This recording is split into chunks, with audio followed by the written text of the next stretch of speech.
Salut à tous et bienvenue sur votre chaîne Real Madrid Info. Voici une toute nouvelle vidéo dans laquelle nous allons parler de les dernières infos du Real Madrid. Voici les grands points nous allons développer. Premièrement, 5 absents au Real Madrid pour affronter Getafe. Ensuite, la réponse de Xabi Alonso à un prêt d'Endrick. Et Kylian Mbappé, la grande annonce après le calvaire. Et d'autres infos du Real Madrid. On y va. Le Real Madrid étend son influence en Amérique. L'intérêt du Real Madrid pour Gilberto Mora traduit une tendance notable. Le Real Madrid étend son influence en Amérique. Déjà dominant dans la détection de talents au sud du continent, le nord et le centre constituent les prochains objectifs de scouting du Real Madrid. Gilberto Mora représente un enjeu majeur pour le Real Madrid, réussir à étendre son influence dans le nord du continent américain.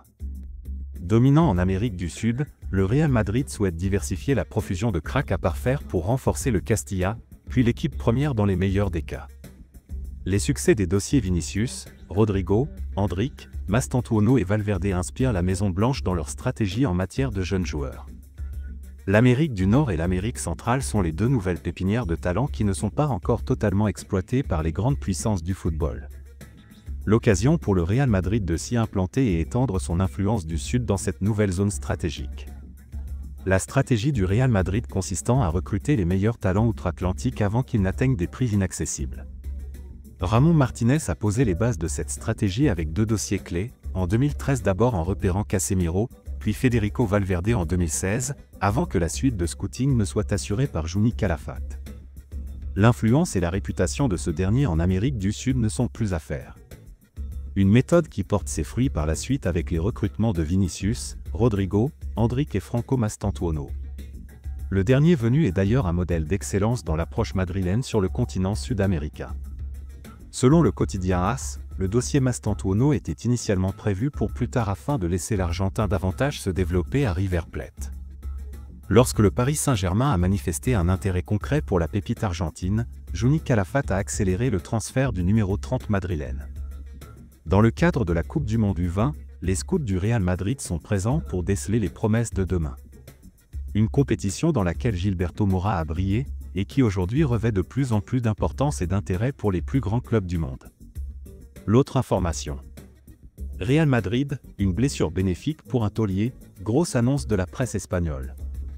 Un taulier du Real Madrid pourrait bien se servir d'une blessure afin de revenir frais, lui qui n'a pas eu l'occasion de beaucoup pouvoir souffler ces dernières années. Son retour n'est pas attendu avant la fin de la mois de novembre. Un mois seulement après sa blessure, Antonio Rudiger a déjà effectué ses premiers pas sur le terrain d'entraînement, un signe encourageant mais symbolique, aucun retour précipité ne sera envisagé, annonce Marca. Le Real Madrid, tout comme le joueur, garde la tête froide. Le club est satisfait de la progression, mais reste fidèle à une approche prudente, d'autant plus que Rudiger connaît trop bien les dangers d'un retour anticipé. La saison dernière, il a joué diminué pendant de longs mois, avec un genou sérieusement touché, notamment au ménisque. Cette fois, la priorité est claire, prendre le temps nécessaire. Rudiger, habitué à enchaîner les matchs sans réelle pause, tire paradoxalement un bénéfice de cette blessure. Ce repos forcé lui permet de souffler, de se régénérer mentalement et physiquement, un luxe qu'il ne s'était pas offert depuis longtemps. Ceux qui le connaissent affirment qu'il n'a jamais eu l'occasion de récupérer de cette manière depuis ses débuts au plus haut niveau. L'objectif est donc de revenir plus fort, et surtout à 100%, un état qu'il n'avait pas connu depuis bien avant sa série de blessures. Le Real Madrid mise sur cette version retrouvée de Rudiger pour la phase décisive de la saison. Solide, charismatique et expérimenté, l'Allemand a été, sans conteste, le meilleur défenseur central du club ces 2 dernières années. Son retour en grande forme pourrait renforcer considérablement une ligne défensive qui cherche encore des repères en l'absence de certains cadres. Rudiger, de son côté, reste concentré sur son rétablissement, sans se disperser sur les sujets extrasportifs. Car si son contrat court jusqu'en juin 2026, aucune discussion de prolongation n'a encore été engagée. La blessure a mis ses pourparlers en suspens. Le Real, comme le joueur, veut d'abord s'assurer qu'il revienne en pleine possession de ses moyens. L'avenir reste donc flou, le club devra trancher entre la fidélité à un leader confirmé et l'envie d'un renouveau défensif. Des noms comme Ibrahima Konaté ou le jeune espoir Joan Martinez circulent déjà pour renforcer l'arrière-garde madrilène à moyen terme. Pour l'heure, Rudiger reste serein et déterminé. Il sait qu'il sera observé, convoité, mais il souhaite accorder la priorité au Real Madrid, dont il attendra la décision avec patience. Son retour n'est pas attendu avant la fin novembre, au plus tôt, mais il pourrait bien changer la donne pour la suite de la saison. L'autre information. Le gros coup de gueule de Xabi Alonso sur le match à Miami. En Espagne, le match délocalisé à Miami entre Villarreal et le FC Barcelone mi-décembre continue de faire débat. De passage en conférence de presse ce samedi, à la veille du déplacement Real Madrid à Getafe, Xabi Alonso campe sur ses positions. Selon l'entraîneur espagnol, ce match délocalisé fausse la Liga. Il approuve également les protestations mises en place depuis ce vendredi. Mon opinion est la même que lorsque vous m'avez posé la question, il y a 2 mois. Nous sommes contre ce match, car il fausse la compétition, a déclaré l'ancien milieu de terrain. Il n'y a pas eu l'unanimité de tous les clubs pour que le match se joue sur terrain neutre. Il n'y a pas eu de consultation. Les protestations sont positives parce qu'elles reflètent le sentiment de nombreux clubs. Notre position reste inchangée. Les décisions à prendre pour éviter que cela ne se produise ne nous appartiennent pas. L'autre information. 5 absents au Real Madrid pour affronter Getafe. Ce dimanche soir, le Real Madrid va affronter Getafe pour le compte de la 9e journée de la Liga, à une semaine du Classico. De retour à la première place de la Liga juste avant la trêve, le Real Madrid va faire un court déplacement ce dimanche chez son voisin Getafe, l'une des équipes surprises du début de saison avant d'enchaîner des mauvais résultats. Les hommes de Bordalas restent sur 4 matchs sans le moindre succès. De son côté, le Real Madrid enchaîne les victoires et n'a pas le droit au faux pas à une semaine du Classico tant attendu au Santiago Bernabéu. Hélas, la trêve n'a pas apporté que des bonnes nouvelles à Xabi Alonso qui a pourtant pu voir ses joueurs offensifs briller avec leur sélection. Cependant, Dani Ceballos s'est blessé en début de trêve et manquera ce match face à Getafe. Aussi, Dani Ceballos s'est à nouveau blessé ce vendredi à l'entraînement et manquera le derby madrilène et très probablement aussi le match face à la Juventus, selon les indiscrétions de la presse espagnole. Rudiger, Trent Alexander-Arnold et Dani Carvajal complètent la liste même si on a bon espoir de retrouver les 2 latéraux à l'entraînement la semaine prochaine. Côté bonne nouvelle, Ferland Mendy a repris l'entraînement avec le groupe même s'il sera naturellement encore trop juste pour jouer ce dimanche. Mastantuono ainsi que Mbappé, tous les 2 touchés pendant la trêve, ont totalement récupéré et seront disponibles. L'autre information.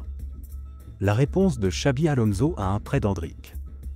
Peu utilisé depuis son retour de blessure, Endrick fait l'objet de rumeurs de départ cet hiver. Annoncé dans le viseur du PSG et de l'OM, l'attaquant brésilien a été défendu par Xabi Alonso.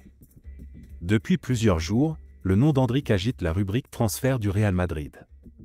Le jeune attaquant brésilien de 19 ans, arrivé en provenance de Palmeiras pour près de 47,5 millions d'euros, traverse une période délicate. Depuis son retour de blessure à la mi-septembre, il n'a plus joué la moindre minute sous les ordres de Xabi Alonso, de quoi alimenter les spéculations autour d'un possible départ cet hiver. Plusieurs médias, dont Defensa Central et ESPN Brésil, ont évoqué des intérêts venus de France, notamment du PSG et de l'Olympique de Marseille, pour un éventuel prêt lors du mercato de janvier. Présent en conférence de presse avant le déplacement du Real à Getafe ce dimanche, Xabi Alonso a tenu à calmer le jeu. « Je n'y pense pas pour le moment, ce n'est pas dans ma tête », a-t-il affirmé, assurant qu'Endrick mais aussi Gonzalo Garcia restaient dans ses plans et qu'aucun des 2 n'avait demandé à partir.